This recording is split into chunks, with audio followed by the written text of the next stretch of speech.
మన ప్రభు అయిన యేసుక్రీస్తు నామంలో దేవుని మాటలు వింటున్న మీ అందరికీ వందనాలు తెలియజేస్తున్నానండి. ప్రతిరోజు దేవుని వాక్యాన్ని విని ప్రభునందు మీరు ఆశీర్వదించబడుతున్నారని ప్రభుని నేను ఎంతగానో స్తుతిస్తున్నానండి.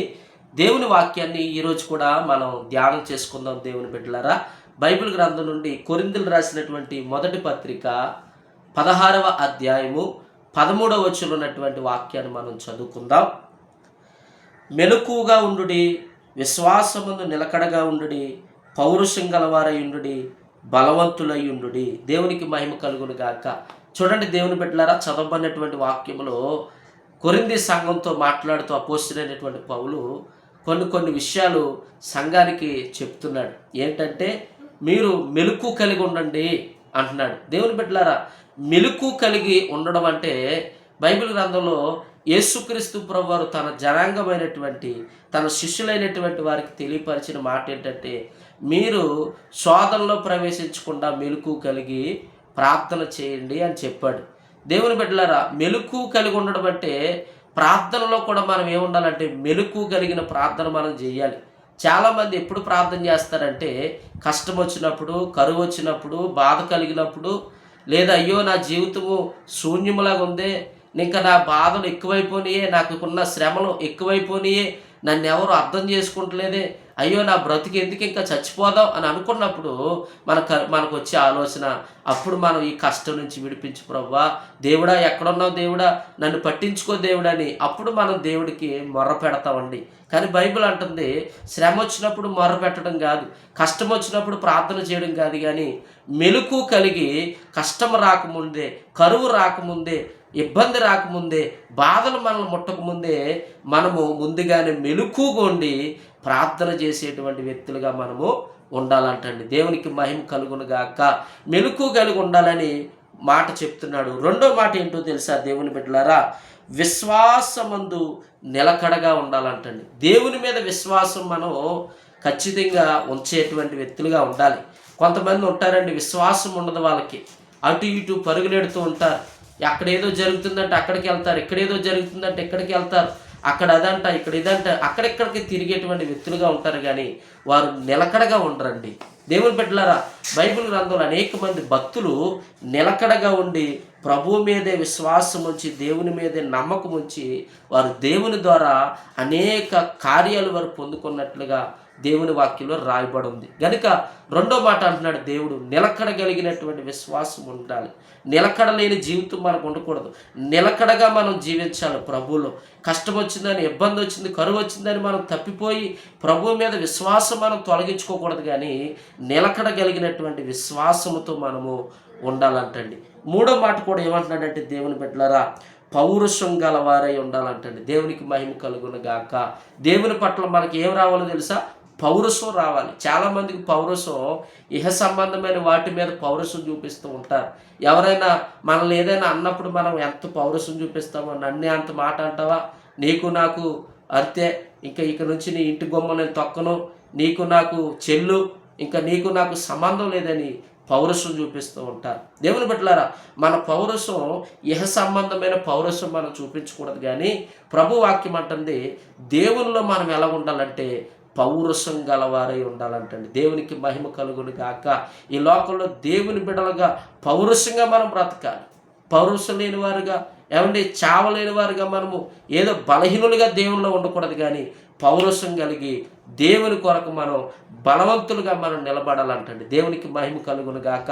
బైబిల్ గ్రంథంలో ఏలియా అనేటువంటి ప్రవక్త గురించి మనం ఆలోచన చేస్తే దేవుని బిడ్డలారా, బయలు ప్రవక్తలు అనేక మంది ఉన్నారంటండి, కానీ ఏలియా ఒక్కడే ఉన్నాడంటండి. దేవునికి మహిమ కలుగును గాక. బయలు ప్రవక్తలు అనేక మంది ఉన్నా కానీ ఏలియా ఒక్కడున్నా కానీ దేవుని పక్షంగా పౌరుషంగా నిలబడ్డాడంటండి. దేవునికి మహిమ కలుగును గాక.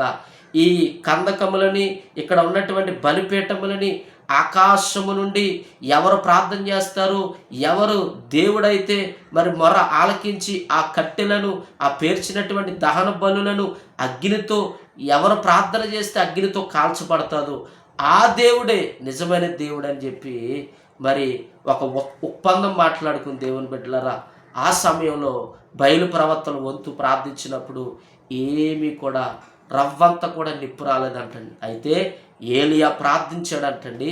ఏలియా పౌరుషం గలవాడై ఉన్నాడంటండి. ఏలియా దేవుని పక్షంగా నిలబడి ప్రార్థించగా ఆకాశము నుండి అగ్ని గురిసి అక్కడ ఉన్నటువంటి ఆ బలిపీఠములని, ఆ పశు మాంసముని అగ్నితో దేవుడు కాల్చివేశాడంటండి. దేవునికి మహిమ కలుగును గాక. దేవుని బిడ్డలారా, బయలు ప్రవక్తలు అనేక మంది ఉన్నా కానీ దేవుని పక్షంగా ఒకే ఒక్కడున్నాడు, ఏలియా ఒక్కడే ఉన్నాడు. దేవునికి మహిమ కలుగును గాక. ఒక్కడైనా కానీ భయపడిపోలేదు, కానీ పౌరుషంగా ఉన్నాడంటండి. దేవునికి మహిమ కలుగునుగా. ఈరోజు నీ మాటలు వింటున్నటువంటి మనం కూడా శ్రమ వచ్చింది, కష్టం వచ్చింది, ఇబ్బంది వచ్చిందని పారిపోయి భయపడిపోయేవారుగా మనం ఉండకూడదు. కానీ ఎంత కష్టం నీ జీవితంలో వచ్చినా కానీ దాని ముందు నువ్వు దేవుడు పక్షంగా నిలబడి దేవుడు నా పక్షమునున్నాడని పౌరుషం గలవారిగా మనం ఉండాలంటండి. దేవునికి మహిమ కలుగును గాక. ఏలియా వలె మనమందరం కూడా పౌరుషం కలిగి నిలబడాలంటండి. తర్వాత మాట ఏమంటున్నాడంటే, మరొక మాట గమనిస్తే దేవుని బిడ్డలారా, బలవంతులై ఉండుడి. దేవునికి మహిమ కలుగును గాక. బలవంతులుగా మనం ఉండాలి. ఏ బలం? బాగా తిని కండబలం కాదు, బాగా జిమ్ చేసి, బాగా ఎక్సర్సైజ్ చేసి, బాగా కండలు పెంచుకుని ఈ బలం కాదు. దేవునిలో గొప్ప బలం ఉందంటండి. దేవునికి మహిమ కలుగును గాక. సంసోను అంటండి దేవుని బిడ్డలారా, బైబిల్ గ్రంథంలో సంసోను గురించి రాయబడి ఉన్నది. దేవుని ఆత్మ సంసోను మీదకి బలముగా దిగి వచ్చినప్పుడు సంసోను బలవంతుడయ్యి దేవుని కొరకు నిలబడ్డాడంటండి. దేవునికి మహిమ కలుగును గాక. సంసోను వలె కూడా మనం ఎలా ఉండాలో తెలుసా?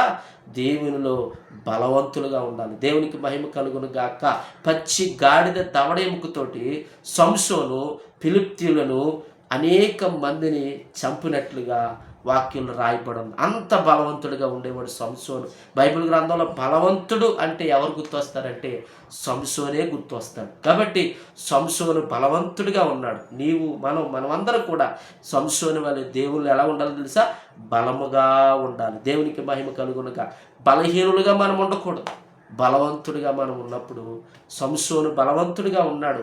శత్రువుల మీద గొప్ప విజయము ప్రతిసారి పొందుకునేవాడు. కారణం ఏంటంటే దేవుని బలాన్ని పొందుకున్నాడు. ఈరోజుని ఈ మాటలు వింటున్నటువంటి మనం అందరం కూడా దేవుడు మనతో చెప్తున్న మాటలు, ఒకటి మెలకువని ప్రార్థించాలంట, రెండోది విశ్వాసములో నిలకడగా ఉండాలంట, మూడోది ఏలియా వలె పౌరుషం గలవారే ఉండాలంట, నాలుగోది సంసోను వలె బలవంతులుగా మనం దేవుల్లో ఉండగలిగితే ఏ శత్రువు కానీ ఏ దుష్టుడు కానీ మనల్ని ముట్టకుండా దేవుడు మనకి కాపుదలిస్తాడు. మన ద్వారా శూర కార్యములు దేవుడు జరిగిస్తాడు. దేవునికి మహిమ కలుగును గాక. చెప్పబడిన ఈ 4 విషయాల ప్రకారంగా మనం అందరం కూడా జీవిద్దాం, దేవునిలో ముందుకు సాగిపోదాం. అటువంటి కృప దేవుడు మనకి దయచేయును గాక.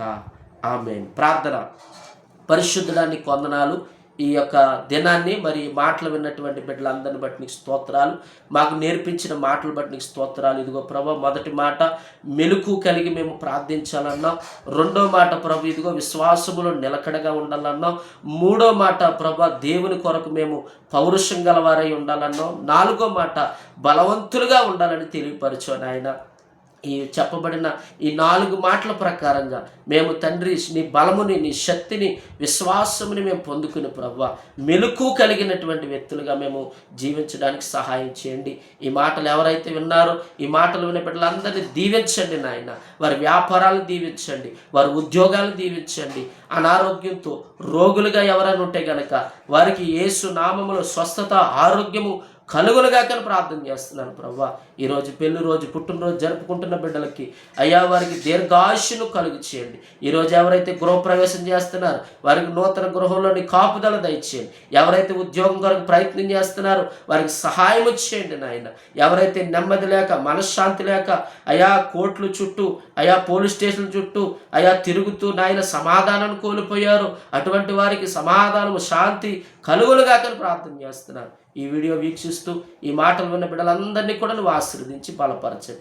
నీ కృప సమృద్ధిగా దయచేయమని యేసుక్రీస్తు నామములో ప్రార్థించి స్తుతించి అడుగుతున్నాం తండ్రి. ఆమేన్, ఆమేన్, ఆమేన్. అందరికీ వందనాలండి. దయచేసి ఈ వీడియో వీక్షిస్తున్న మీ అందరూ కూడా అనేక మందికి వాక్యాన్ని పంపించండి. మరి మీ యొక్క కామెంట్లు కూడా తెలియపరచండి. మీ కొరకు మేము ఎప్పుడు ప్రార్థన చేస్తూ ఉంటాం. మీ ప్రార్థన అవసరత ఏదైనా ఉంటే ఖచ్చితంగా కామెంట్లో కూడా పెట్టండి. మీ కొరకు మేము ప్రార్థన చేస్తాం. దేవుడు మిమ్మల్ని మీ కుటుంబాన్ని దేవుడు దీవించి ఆశీర్వదించును గాక. ఆమేన్, ఆమేన్, ఆమేన్.